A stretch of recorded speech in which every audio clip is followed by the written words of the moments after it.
Doctor ইউনূসের নেতৃত্বাধীন অন্তর্বর্তী সরকার একটা অধ্যাদেশ জারি করতে যাচ্ছে। এই সরকারের যা যা করছে, যা যা করবে, এবং সেটা নিয়ে প্রশ্ন তোলা যাবে না।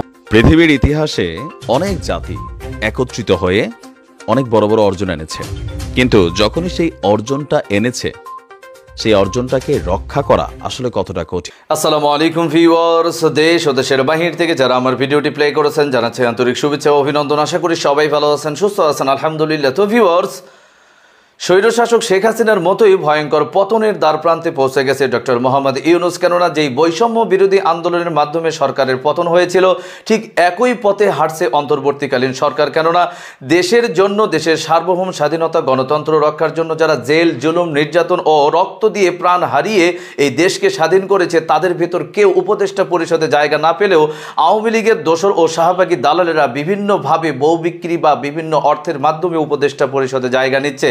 এবং স্বজনপ্রীতির দিক থেকে ডক্টর মোহাম্মদ ইউনূস চট্টগ্রাম থেকেই প্রায় 8 জন উপদেষ্টাকে গ্রহণ করেছেন। তবে দেশের বিভিন্ন অঞ্চল এখন এটা নিয়ে নানান বিক্ষোভ ও কর্মসূচি পালন করা শুরু করেছে। অটোমেটিক্যালি ছাত্র জনতা এখন ডক্টর মোহাম্মদ ইউনূসের উপরে ব্যাপকভাবে ক্ষিপ্ত হয়েছে। এখন সর্বশেষ ডক্টর ইউনূসের কপালে কি আছে বিস্তারিত জানবো রিপোর্টে। ভিডিওতে যাওয়ার আগে ছোট রিকোয়েস্ট করবো, যারা এখনো চ্যানেলটি সাবস্ক্রাইব করেননি, নিয়মিত দেশের সকল আপডেট সবার আগে জানতে অবশ্যই চ্যানেলটি সাবস্ক্রাইব করে পাশে রাখবেন। দর্শক আসুন স্ক্রিনে। ইউনূসের নেতৃত্বাধীন অন্তর্বর্তী সরকার একটা অধ্যাদেশ জারি করতে যাচ্ছে।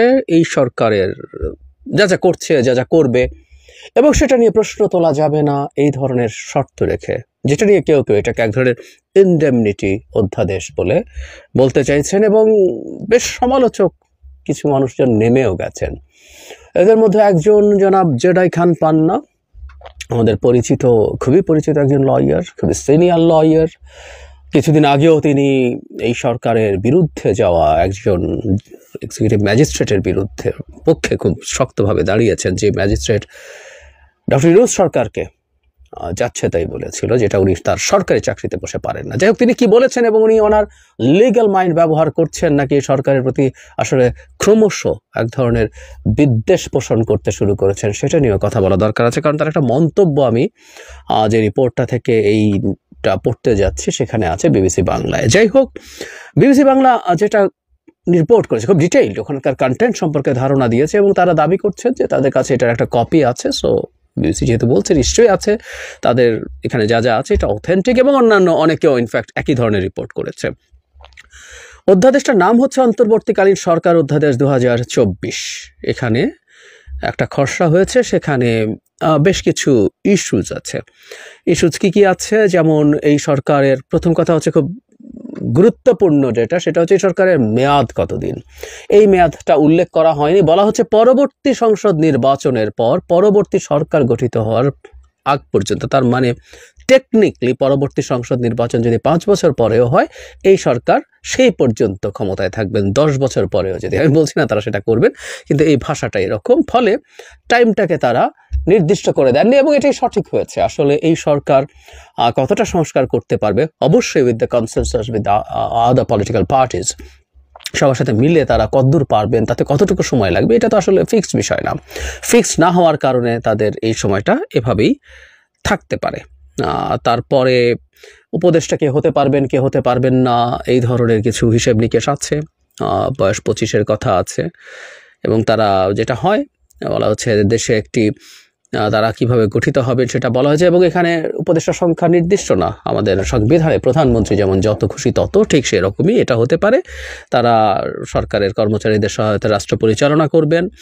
একই সঙ্গে দেশে একটি অবাধ, সুষ্ঠু, নিরপেক্ষ, অংশগ্রহণমূলক নির্বাচন অনুষ্ঠান এবং সংবিধান বা অন্য কোনো আইন দিয়ে নির্ধারিত দায়িত্ব পালনের জন্য নির্বাচন কমিশনকে সাহায্য ও সহায়তা করবেন তারা।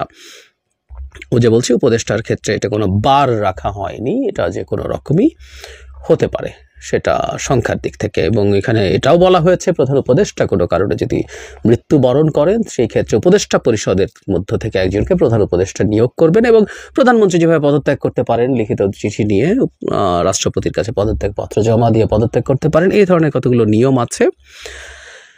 খুব জরুরি যেটা খুব আলোচনা হয়েছে সেটা নিয়ে আমি কথা বলবো। তার আগে যে প্রশ্ন তোলা যাবে না, অধ্যাদেশের খসড়া বলা হয়েছে অন্তর্বর্তী সরকার গঠন, সরকারের প্রধান উপদেষ্টা বা কোনো উপদেষ্টার নিয়োগে কোনো ত্রুটি থাকলে শুধু এ কারণে তাদের কোনো কাজ অবৈধ হবে না।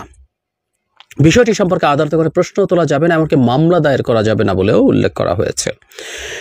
অধ্যাদেশের খসড়ায় আরও বলা হয়েছে যে সংবিধান ও আপাতত বলবৎ অন্য আইনে ভিন্নতর যা কিছু থাকুক না কেন, অন্তর্বর্তী সরকার গঠিত হওয়া এবং নতুন সংসদ গঠিত হওয়ার পর প্রধানমন্ত্রী যে তারিখ কার্যভার গ্রহণ করবেন সেই তারিখের মধ্যবর্তী সময়ে অন্তর্বর্তী সরকারের প্রয়োগ করা সব ক্ষমতা, অধ্যাদেশ, বিধিমালা, প্রবিধানমালা, জারি করা প্রজ্ঞাপন, আদেশ, কর্মকাণ্ড বা গৃহীত ব্যবস্থা আইনানুযায়ী যথাযথভাবে প্রয়োগ করা হয়েছে বলে গণ্য করা হবে। সুপ্রিম কোর্ট বা অন্য কোনো আদালত বা কর্তৃপক্ষের বৈধতা সম্পর্কে কোনোভাবে প্রশ্ন উত্থাপন বা একে অবৈধ বা বাতিল করতে পারবে না। এটা নিয়েই প্রচুর আলোচনা, আমি সেই জায়গায় আসব। আরেকটা খুব আলোচনার জায়গা আছে জরুরি অবস্থা প্রধান উপদেষ্টার হাতে।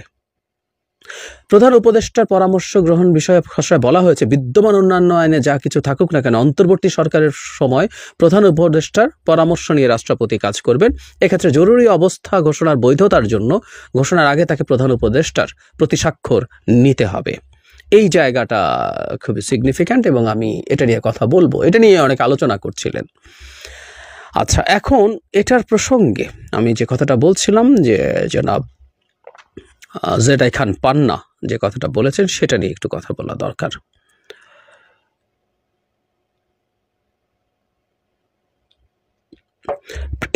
তিনি বলছেন, বলা হচ্ছে অন্তর্বর্তী সরকার ও তাদের কাজকর্ম নিয়ে কোনোভাবেই প্রশ্ন তোলা যাবে না, কিন্তু কেন?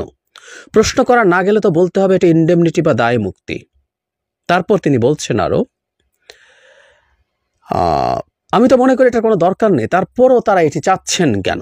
তাহলে কি ধরে নিব যে তারা বুঝে শুনে এমন কোনো অন্যায় করছেন বা করতে যাচ্ছেন যার কারণে এমন অধ্যাদেশ জারি করার কথা ভাবতে হচ্ছে? প্রশ্ন করেন তিনি।